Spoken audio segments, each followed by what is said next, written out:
Good morning, friends. My name is Ashutosh Garg. I work for Furnace Improvements. Our company is in the business of design, engineering, and supply of fired heaters. We also revamp fired heaters for improving the capacity, increasing the efficiency, reducing NOx emissions, and improving the run length. We have been in business for 25 years. 2 years ago, when COVID struck, we decided to start doing webinars. And this is, I believe, 12th webinar which I'm conducting today. Last month, we decided that why don't we share with you all the users and all the people who are in the specifying of fired heaters, uh, details about how the fired heaters are designed. Our aim is to give you insight about how fired heaters are designed so that you can appreciate the design better and also learn the intricacies. Fired heater design is generally not covered in textbooks. It was mainly the property of oil companies to start with in 1930s and before. And then it got transferred to some of the engineering companies like Foster Wheeler, Lummus, Petrochem.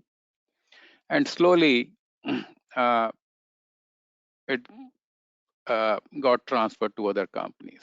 So over the last 100 years, the fired heater design technology has been spreading, and it's still limited to very few people or very few companies.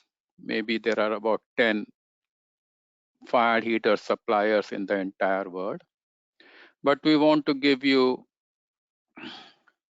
an insight into fired heaters. So we have started this 12-part program where we take a talk about each subtopic of fired heater design with you.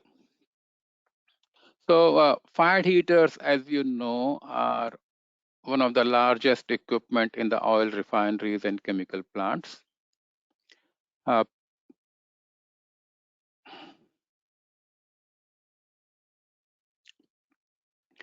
So they are very large equipment. It costs a lot of money to build. So you want to build them correctly. Fired heaters have been in the news for last, I would say last 30 years because of the emissions. First, it was particulates, sulfur emissions when we used to fire oil. Then it came down to NOx emissions. When we started firing gas, people realized that the NOx emissions are not good for humans. And now, for the past 5 years, you will see the emphasis has shifted to the greenhouse gases, carbon dioxide emissions. Fired heaters are one of the largest sources of carbon dioxide emissions. And there has been a talk of how to change the fired heater's fuel, how to make less CO2 emissions. So all these things have kept fired heaters in the business. So today we will be talking about a very important topic, which is combustion and efficiency of fired heaters. Combustion is one process which differentiates fired heaters from all the equipment in the refineries. No other equipment has open flames in the refinery. This is the only equipment where we have open flames. You open the PEEP door, you are almost in front of the flames. So this is a very unique equipment. And combustion is very central to fired heaters operation. It's providing the energy the chemical energy in the fuel and transferring it to thermal energy, which gets then transferred to the fluids, hydrocarbon fluids. If your combustion is not good quality, you can end up having flame impingement, you can end up having coking, you can end up having high efficiencies. Combustion is also central to the thermal efficiency, how much fuel you are consuming. So emissions, efficiency, fuel cost is the major operating cost in fired heaters. So today we'll be covering a very important topic. And two things. Like I always like trying new things. So this is our new timing, 8 o'clock in the morning Central Time. It's very early for me. So, but we decided to do it, make a change. And second is we are using a new software called Prezi software for presentation. And I hope all of you will like it and give us your feedback. Our webinar is not complete without your feedback. I mean, we need to know how you received it, how you liked it. That's what we want to talk about. I will start the webinar today with a brief introduction of myself. I think most of you know me from the webinars, but those of you who are new, I can talk about for a minute or two. I'm a chemical engineer. I passed out from IIT Kanpur in 1974. Since 1976, I've been working with fired heaters. It's almost like 45 years now. I worked in KTI India, Engineers India, KTI US, and since 1996, I've been working with furnace improvements, fixing fired heaters, focusing on revamping, focusing on troubleshooting fired heaters for almost 25 years. So that's my brief introduction. I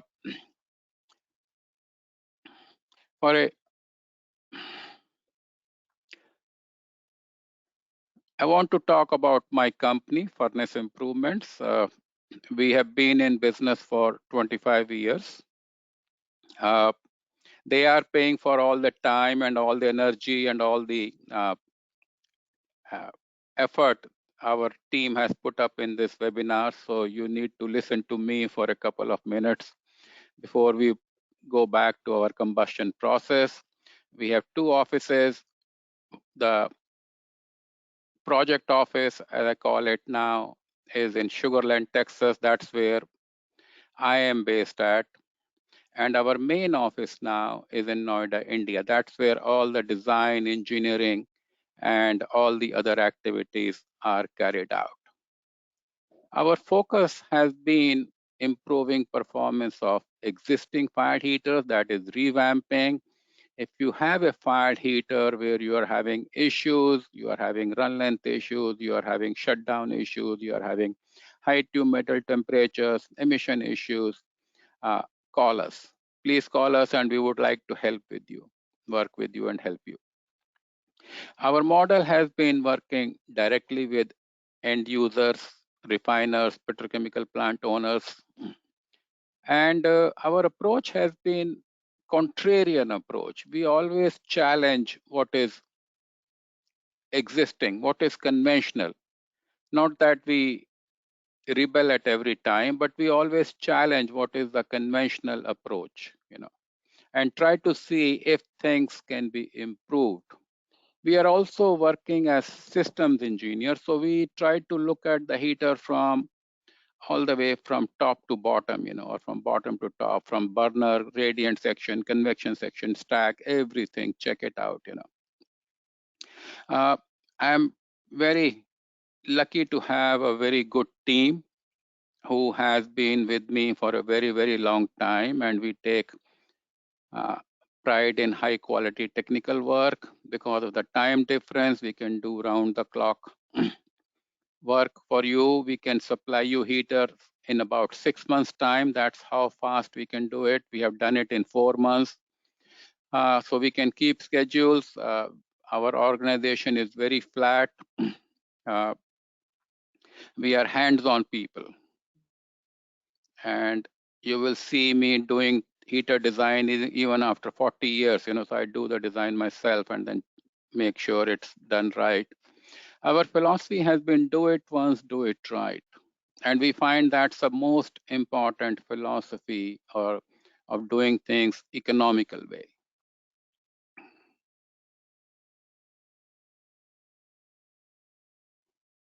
So we are a full-fledged fire heater company, just like any fire heater vendor. We have our own process group. In fact, we may have the largest process group of any fire heater company. We have 8 process engineers working. In most of the companies, you will have only 1 or 2 process engineers. Uh, we are the only heater company with our in-house CFD modeling. We realized we need to analyze heat transfer, fluid flow, flames, ammonia mixing. So it's better to have our own group. And then we have the mechanical and structural group, as well as we have 3D modeling. We do our own shop drawings. None of the heater companies do their own shop drawings, and that is one reason why we can do very quick turnaround of the projects. So we have a very good team, and I want to take this opportunity of thanking my team for making this wonderful presentation for me, especially the process group and the mechanical group. They have worked very hard and done this presentation. I'm just the front end or delivering the presentation to you. I want to take this opportunity of thanking my clients. They have been very kind to us for the last 25 years, and I hope they will continue giving us business for the next 25 years.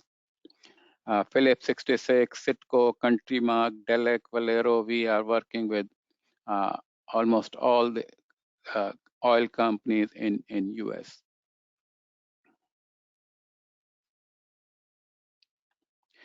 So let's come to the main topic now. We are talking about fire heater design. This is the second webinar in this thing, and I hope most of you would have attended my first webinar. If you have not attended, you can always go to YouTube or go to webinar, and the recording is available. So in order to demonstrate all the steps which are there in fire heaters, we took a real life problem. This is a project we did about 5 years ago. And so I thought maybe I'll take this problem and go over with you step by step as to how we came up with the design. So this is a hot oil heater. Hot oil heaters are also one of the simplest heaters. There is no phase change, all liquid service. And this design duty is 126 million BTUs. Now, I just want to show you the normal duty was only 94 million BTUs, but the client decided to put a lot of margin, almost like 30% margin to cater for the future expansion. In fact, they have already come to us last year to ask if we can increase the capacity of this heater any further. So you can see, even though they kept 30% margin, but because of their running at higher loads or because of some heat exchanger is not working properly, they need more duty from the hot oil heater. So it's always good if you are buying a heater.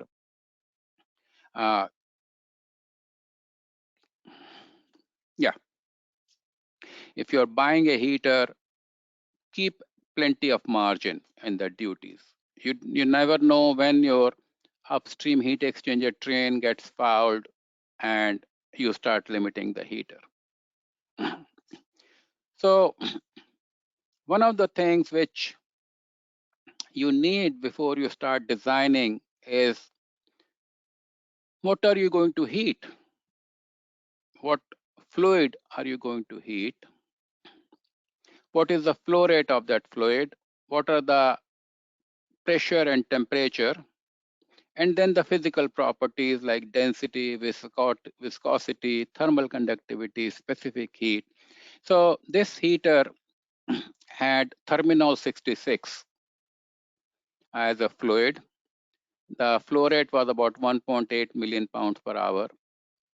The temperature given was inlet was 480 and outlet was 600. That's important. And then on the pressure side, inlet pressure was 120 and the outlet pressure was 80. So we had a 40 psi pressure drop to work with.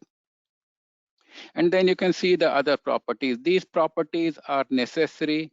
I mean, you need all these properties to design a heater properly.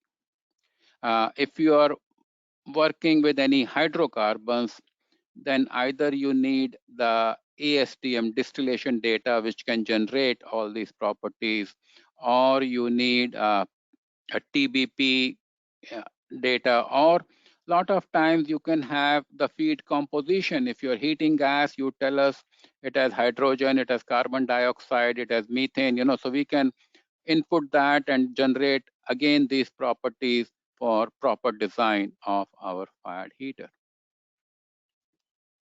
So this plant, this heater was going to be put in an existing plant, and they had very tight space. So they told us we have only 80 feet by 50 feet available for this heater.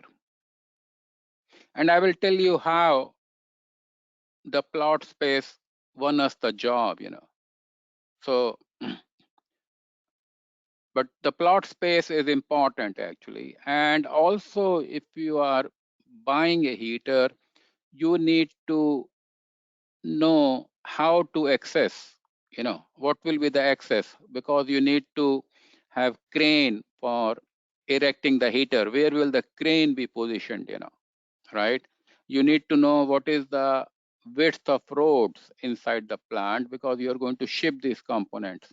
So there are a lot of practical constraints which come up when you have these designing of fired heaters or in thinking of buying fired heaters. All those things needs to be specified to the heater vendor so that he can give you the best option. The fuel gas composition is not the actual composition, but since we are going to be doing combustion calculations today, we want to show you the combustion calculations. We simulated this composition, which shows you methane, ethane, ethylene. Ethylene is like an unsaturated olefinic hydrocarbon. And then I also deliberately put hydrogen actually, because everybody these days have been talking about hydrogen.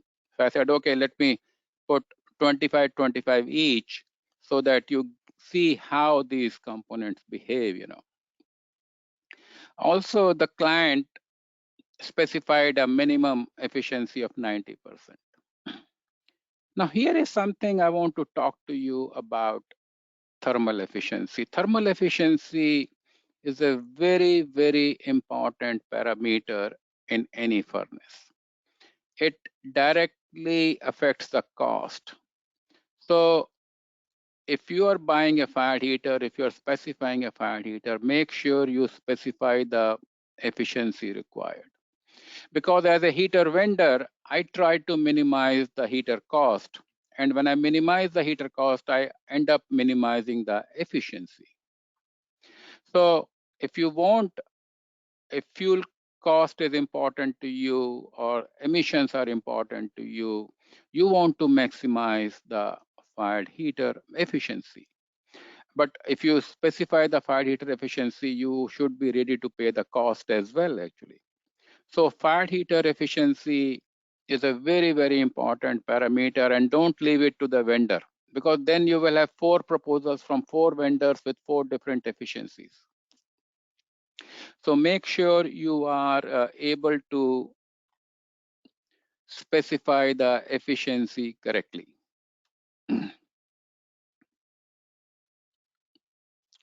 Location, site location is important. This plant, I put it as El Paso, Texas, because I want to talk to you about the impact elevation has on fired heater design.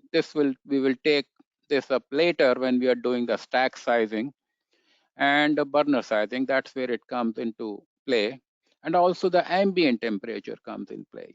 If you're putting a plant in desert or Middle East, you may get air temperature which is 120 degrees F, and if it's 120, it's very light. So your burner design is going to be different. Your fan design is going to be different. Your stack design is going to be different. Your convection section pressure drop is going to be higher actually.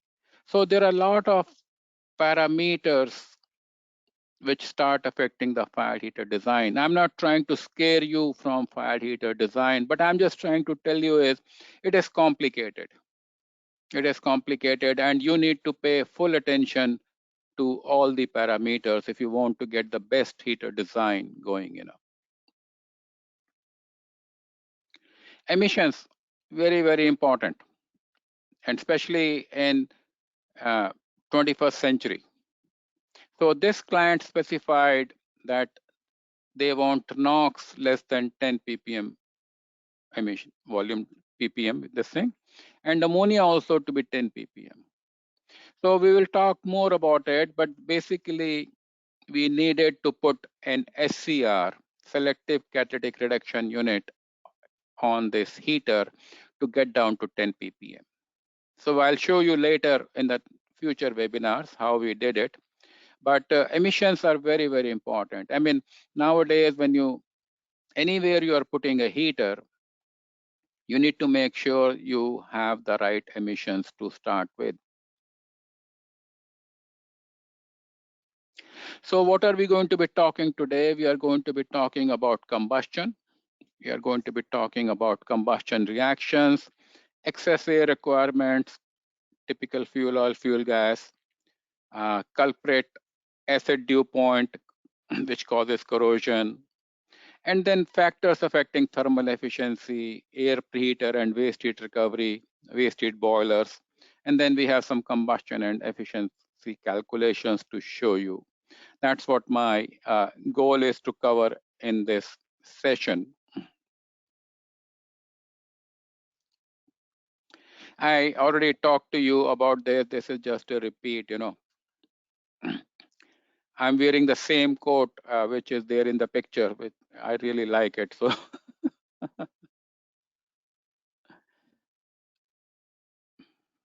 so combustion, as I said, is a very unique process.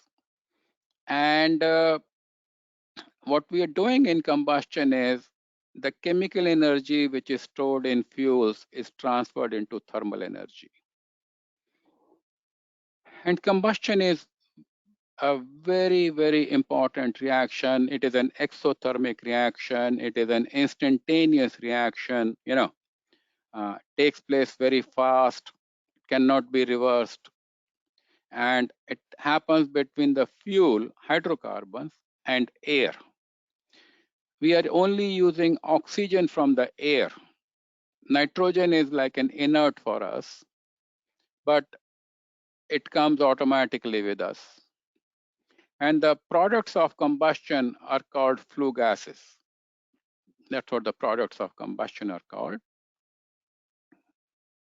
So when we look at fuels, all fuels which we use in our industry are hydrocarbon fuels. All hydrocarbons have three elements, minimum three elements: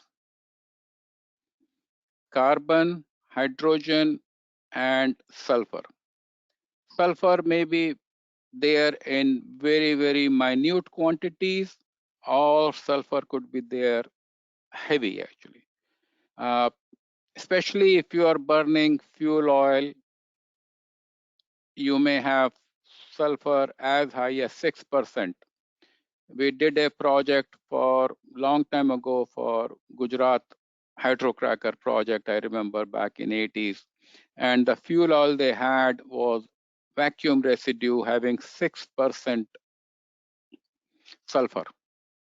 So sulfur is present. And if you're burning, if you're in US, you are burning natural gas or you're having refinery fuel gas, you will still have sulfur, maybe 100 ppm, maybe 50 ppm, maybe 30 ppm, but sulfur is generally present. Very rarely you will have no sulfur.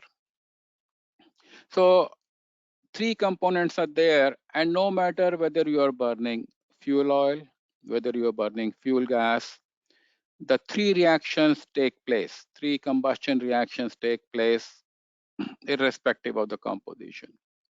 The first one is carbon combining with oxygen to carbon dioxide. Each pound of carbon releases about 14,000 BTUs per pound.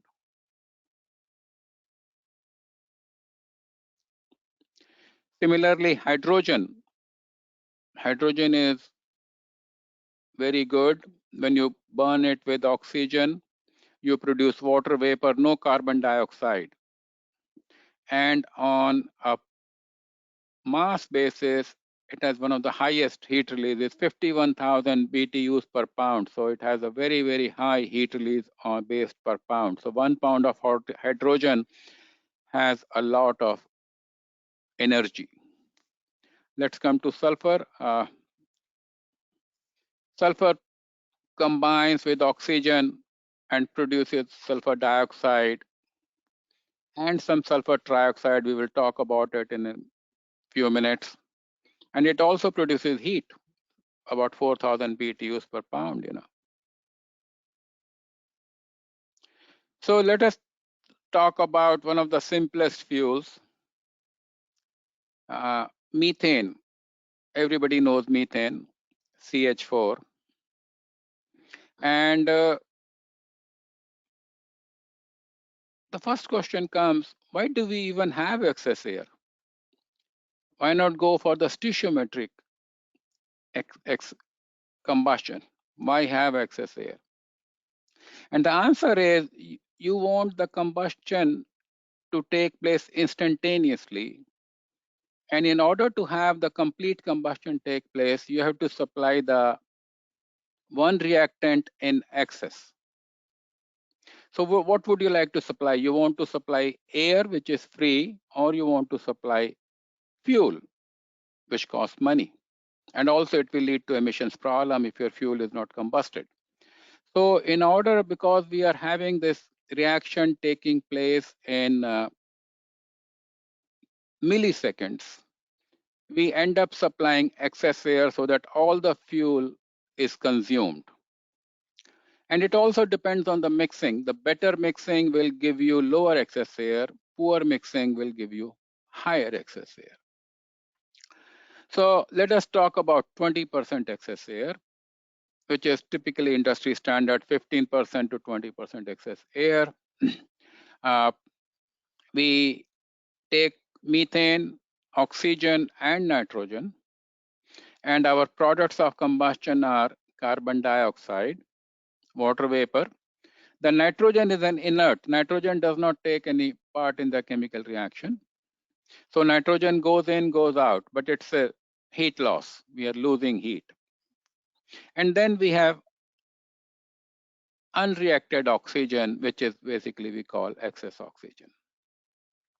So most of the time you will end up having some excess oxygen, And API 60, which is kind of a standard for fire heater designs, recommends anywhere between 15% for fuel gas, 25% for fuel oil for natural draft, or 15% for forced draft, and 20% for fuel oils on the forced draft. So if you know the oxygen content in your flue gases, you can estimate how much excess air you are having in your fuels, in your combustion or flue. So if you have 4% excess oxygen in the flue, products of combustion in the stack, you are at about 20%. But if you are at 10% oxygen, you are looking at about 80%. So the first step you can do, even though this is not we want to talk about today, we are talking about design. But if you are monitoring any fired heaters, try to reduce the excess O2. It will help you get higher efficiency. Sorry, I had to switch on the light, it goes automatically. So minimize the excess O2. I mean, that's a operation guideline, but you should do it even for design. So this is a typical fuel gas our team has put together, has different components: hydrogen, methane, carbon dioxide, nitrogen, inerts, and you can see H2S. That's so very typical composition. I mean, in fact, in refinery, whatever you cannot sell or whatever you cannot process is burnt. That is the definition of fuel gas in refineries. Any hydrocarbons that you cannot sell or you cannot process is put in the fuel gas header. A lot of people put propane, butane because they have excess and they can't handle it. They can't put it into the flare, so they basically end up putting it into the fuel gas headers. Fuel oil, generally we, instead of giving chemical compounds, we give the elemental analysis, and it has carbon approximately around 81 to 86%, hydrogen 11 to 14, oxygen, sulfur, nitrogen, And as I said, sulfur could be anywhere between 3 to 5%. So why do we keep on talking about sulfur? Because sulfur is the villain. Sulfur is the one which prevents us from getting higher efficiencies. And what happens is, as I said, most of the sulfur gets converted when you burn, gets converted from sulfur to sulfur dioxide, but a small amount of sulfur gets converted into sulfur trioxide. And that sulfur trioxide, even though it is in ppm, it raises the dew point. Dew point is the condensing temperature of the flue gas. And if you can see my slide, you can see if there is no sulfur, the dew point could be as low as 138 or 130 And that means we should be able to cool the flue gases all the way down to about 150 degrees. And when you cool it down to 150, maybe we will be having efficiency of about 95, 96, even 97%. But you see over here in this chart, even if I have a little bit of H2S in my fuel gas, my dew point is already 240. So I cannot go down to those temperatures. So acid dew point or sulfur trioxide prevents me from achieving higher efficiency or limits me, and that is why we typically range around 91, 92% efficiency for most of the furnaces. This is a different thing, but almost same as sulfur, but this is for the fuel oil. And fuel oil is even higher actually when you look at it. Fuel oil goes even higher, So sulfur is not good for us. And typical recommendation is you don't want corrosion taking place in your air preheaters, in your ID fans, in your ducting. So you want to keep the metal temperature above the acid dew point, approximately 25 degrees margin you want to keep so that there is never. And dilute sulfuric acid is the most corrosive acid in the world. So you don't want to face that corrosion. So keep your metal temperature above the dew point. Similarly, the flue gas temperature, keep it above about dew point plus 75 degrees. So with these two restrictions, we cannot go down below 92, 93. Some places we have been able to go to 94. We will talk about that. But that's the maximum thermal efficiency limits we can achieve. This is again, we are talking about acid dew point. You can see excess air. As the excess air is increased, the dew point goes up. So the lower excess air, the lower excess O2 will help you get better efficiency. That's what we want to talk about.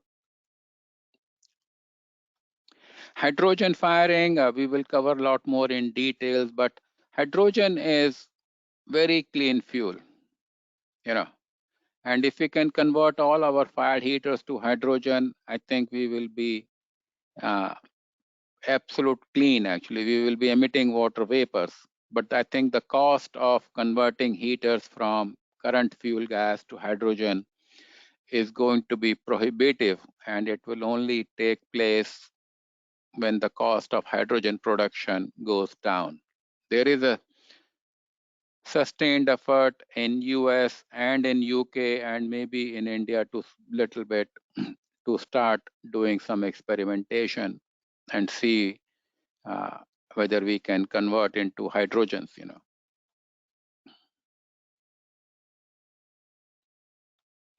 So how do we reduce CO2? We talked about two things. One is maximize the efficiency, which means reduce the flue gas temperature to stack and also reduce the excess oxygen in flue gases. And the second one is changing fuel to fired heaters. That's what will happen in future. I hope it will take place, and we will be able to help you converting from natural gas to hydrogen. We can help you converting it from oil to hydrogen. Hydrogen is a very clean fuel. You all know that. But there are two things which are different. One is hydrogen has a very low density. It has a molecular weight of 2 as compared to natural gas. So it's very light. So what will happen? You cannot supply hydrogen in the same lines. You will have to re-rate, or you will have to check, because there will be a lot of pressure drop. From 18, when you go down to 2, the volume goes up by 8 times. So on a volumetric basis, the hydrogen heat release is much lower. And second is hydrogen has a flame speed of 10 times. So you have got to be very careful about hydrogen. You don't want any flashbacks, So these are some of the things which we will be looking in future when we start doing conversions, So let's talk about the thermal efficiency for fired heaters. There are so many parameters which goes into play when you talk about fired heaters. First is the fuel cost. We'll talk about that. Fluid temperature, process fluid temperature, sulfur content, payout, investment payout. What is your philosophy? Excess O2, and then of course the carbon tax. So there are so many things. But to give you a thumb rule, every 35-degree reduction in stack temperature will improve the efficiency by 1%. It's basically like every 20 degrees centigrade. To all my friends in India, it's 20 degrees centigrade. So if you reduce your flue gas temperature by 20 degrees centigrade, you will get 1% improvement. So let's focus on the design. When I'm as a designer, I'm working on fired heaters. The first thing which I look at is what is the fluid temperature, what fluid I'm heating, and what is the inlet temperature. So I have given here 6 different cases, and for basic heat transfer to occur, the flue gas temperature has to be higher than the feed temperature or the fluid temperature, because heat transfer requires a driving force. So in order to do that, my flue gas has to be higher than fluid. That's the number one rule, So if my fluid inlet temperature is 100 degrees, I have tremendous possibilities of heat transfer just with the fluid itself. And there is something which is known as flue gas approach. What is my approach? Because I want to do the heat transfer. The lower the approach, more heat transfer area I will have to put. Those of you who know Q is equal to UA delta T, and delta T is a log mean temperature difference.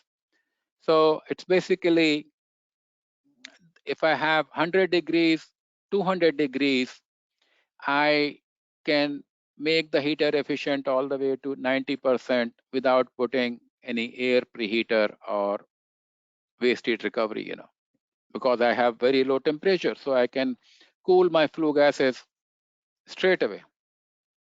If I have got 400 degrees, my flue gas leaving the heater has to be higher. So it is going to be 500, 600, And that's where the challenges start coming up. How do I reduce the flue gas temperature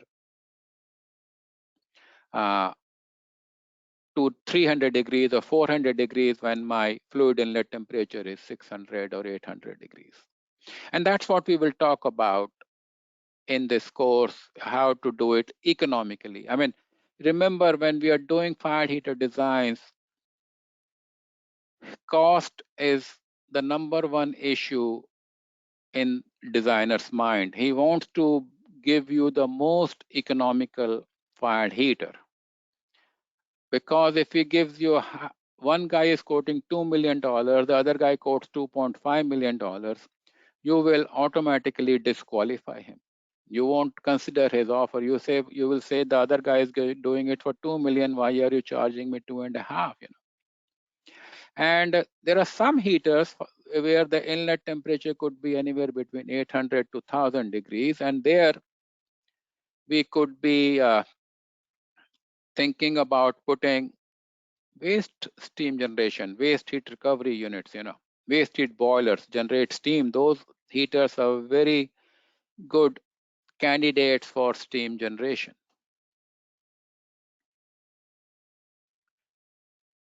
Next thing which comes into play is the fuel gas cost. And in different parts of world, the fuel gas cost is very different. In US, the fuel is been range in the $2, $3, $4 per thousand standard cubic feet. Whereas in Europe, in India, in South Korea, rest of the places, the fuel gas cost is much, much higher. It could be $10, it could be $15 per standard cubic feet. So if the fuel gas cost is high, the savings are going to be high. So the higher efficiency will be justified. In US, the higher efficiency is not justifiable because the fuel gas cost is very low. So most of the furnaces in US are natural draft. 90% of the heaters in US are natural draft because the fuel gas cost is low. There is no incentive for the owners to put air preheating system or recover heat. Our hope is the gas goes up to high cost so that everybody is forced to put air preheat or forced to put heat recovery units and make their heaters more efficient, actually. And that will also help the emissions. Once you make this thing, you will get better emissions, lower emissions. Another is, what is the material of construction of fired heater? Is it carbon steel? Is it alloy steel? It is stainless steel. Because carbon steel is the most economical material, I would like to use low temperature approach for heat transfer. But if I have a stainless steel coil, stainless steel is at least 3 times more expensive than carbon steel. So I want to minimize my cost by using as little stainless steel as possible and maybe using waste heat recovery or air preheat to compensate for the efficiency. So as you see, a lot of things keep on going into play when we talk about fired heater design. How do I produce the most competitive fired heater? Again, the payout periods. How much payout period? In US, the expectation is 1 to 3 years. You know, that's what they expect all the projects to pay out in 3 years maximum. Whereas in India, in Southeast Asia, they have long-term planning. So they say, okay, even if it pays out in 7 years, we will install the air preheat system, or we will install waste heat recovery. So there are different norms in different places. There is no one such universal payback rule. I mean, everybody wants fast payback, but depends on the cost. So some people prefer low paybacks, but other people have a long-term planning, long-term issues. So this is a chart showing the thermal efficiency trends. We started 1960s, 75% used to be the highest thermal efficiency. And as you can see, in 50 years, we have gone to almost like 94. So any new heater which is being put now, especially anything more than 50 million BTUs or 10 million kilocalorie will have an air preheater. In fact, we have seen some inquiries from India where the heater duty is only 2 million kilocalories or 2.5 million kilocalories, and they are asking for 90% efficiency. So that speaks a lot, which direction are we going, and that's really very, very good. Combustion air preheater is the most popular efficiency improvement system, and it reduces your fuel consumption straight away.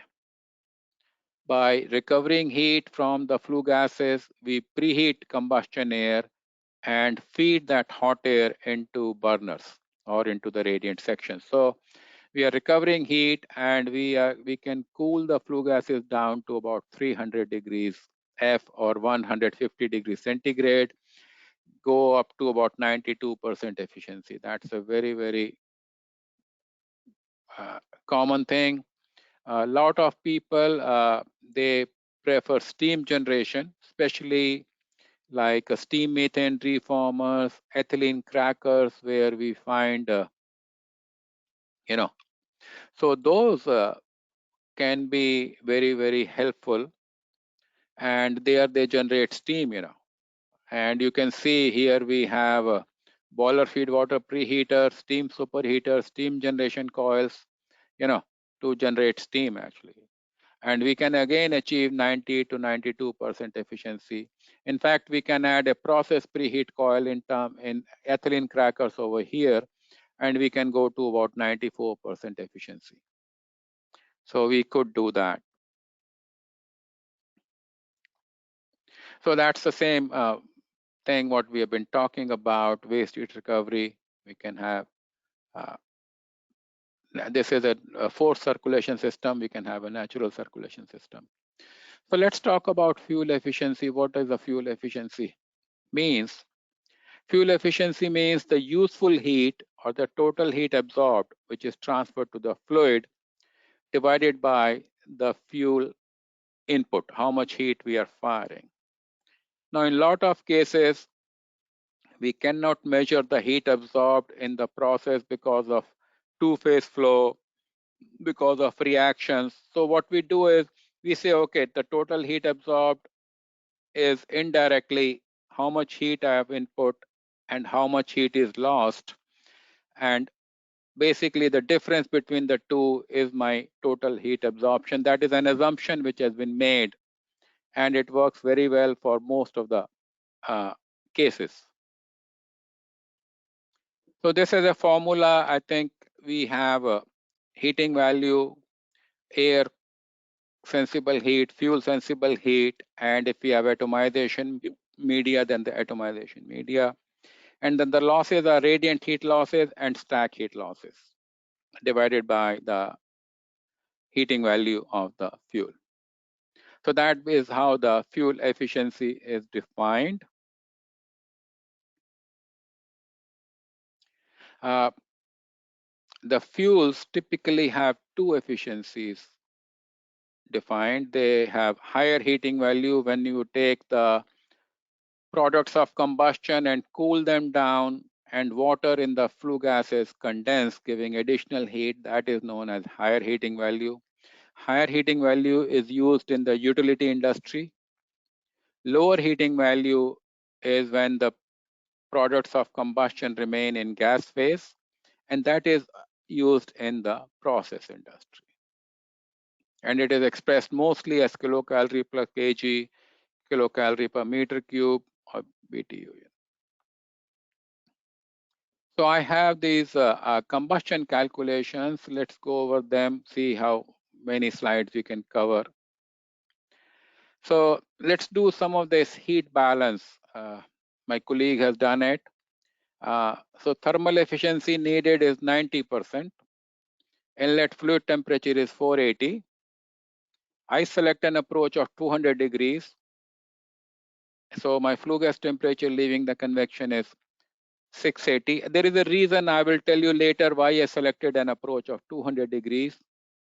So now with 600 degree, 680 degree, I know I cannot get 90%, so I go for an air preheater.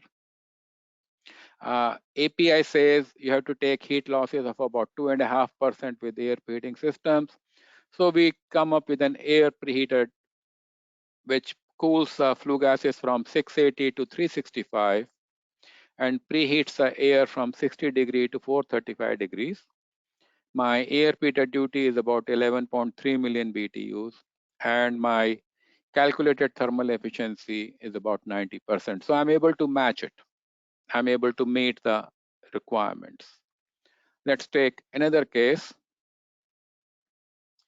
So in this case, I say, okay, I still want 90% efficiency. My inlet fluid is again this thing, but I want to use 100 degree approach. Instead of 200 degree approach, I change it to 100 degrees approach. So now the flue gas temperature leaving convection is 580. And as I do that, I still need an air preheater. I to get 2.5% heat loss. I still cool the flue gases to same temperature, but my air preheat temperature is much lower, 312 degrees and 7.6 million. So why would I do that? Why would I do this? Now, as you know, a lot of times we get into NOx emissions limits, and higher air temperature leads to more NOx. So if I'm going for NOx limits, I want to keep the air temperature to minimum preheated air temperature. So I may go with a lower air preheat to get my NOx emissions. So that's another factor comes into play actually. Can we do that? This is another case where the client says, I want 92% efficiency. And we say, okay, we can do that. And here I have taken an approach of 300 degrees. And this, I could be doing that if my material of construction in the heater is not carbon steel, but alloy steel or stainless steel, which is expensive. So I want to minimize the area in those coils and maximize the area in air preheater, because air preheater is made out of carbon steel. So I try to keep maximum approach. My flue gas temperature is about 780 here. Heat loss is still 2.5%, but I end up having a much larger air preheater. And you see, my air temperature goes up from some 300 this thing to 640 now. So I will be making more NOx, but if I can meet the emissions limit, this design will work as well actually. So you can see we can come up with different options. This is another option where the minimum efficiency specified is not 90%, but 85%.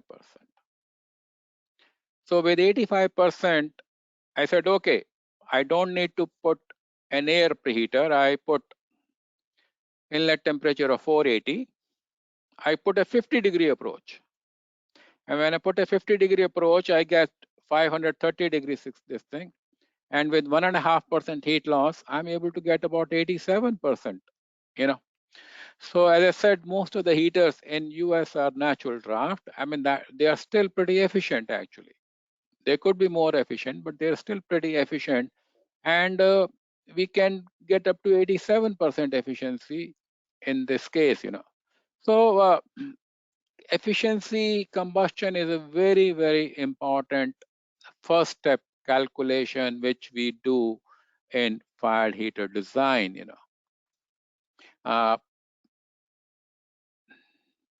So this is the problem which we wanted to talk about.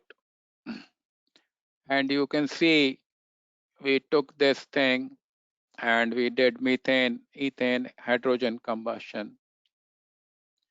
So then we do the basic combustion calculations.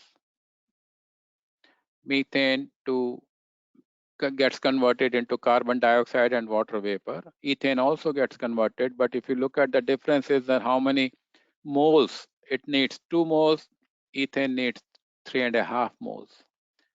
Similarly,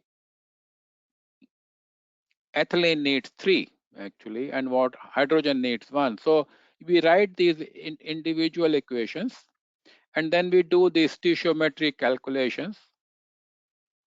How many moles of air or oxygen is needed, and then we come up with this number and do this chemistry calculations, stoichiometric calculations, calculate the air required, and then we calculate the excess, what percent excess is needed. So we come up with this heating value first. What is the weight percent? So we do this calculations, how much flue gas is generated in each reaction. We do that. And most of these calculations these days are done by computers, on Excel spreadsheets. So we do this, we do the fuel gas heating calculations, and we come up with this type of summary, how much fuel we are firing, how much total air flow rate, how much is the total flue gas flow rate, flue gas to fuel ratio, approximately 20 pounds per pound of fuel.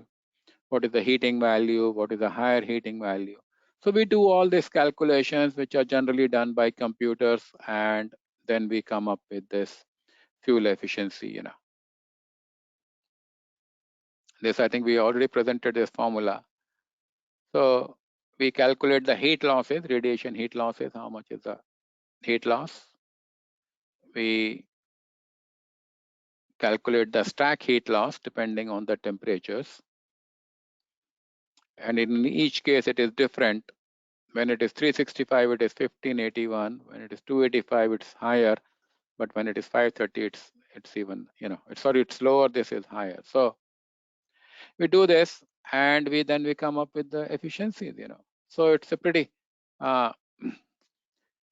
it's simple, actually, simple chemical calculations, chemistry calculations, and that's what we do. But as I tried to show you, we have so many different parameters to talk about. So we will continue our discussion next month, and we will start focusing on the radiant section, which is the most important component in any fired heater, where the heat transfer takes place because of radiation properties of carbon dioxide and water vapor. So we will talk about those. Please do give me your feedback. Tell me what we can improve in our next webinar, and whether you liked it, whether you like the new format, the new timing, and we will go from there. Thank you very much. You can send me your questions by email, and we will be more than happy to answer them on our website, on our webinars, on our Facebook page, LinkedIn page. And again, thank you very much for giving us an opportunity and for giving me a patient hearing. Have a nice day, nice evening, and enjoy. Stay safe. Thank you.